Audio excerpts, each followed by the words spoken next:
Hey y'all, Cleve Fairfax here at the Annandale Farmers Market.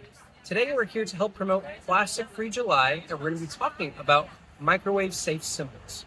Now, generally speaking, it's best to not microwave our plastics even if we have plastic Tupperware.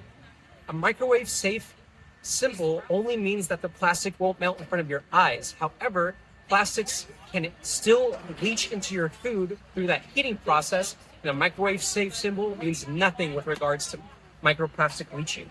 We at Clean Fairfax recommend heating up your food in glass or ceramic instead to ensure that nothing leaches into your food. Don't forget to reach for your reusables. Clean Fairfax is here to help you be your most sustainable.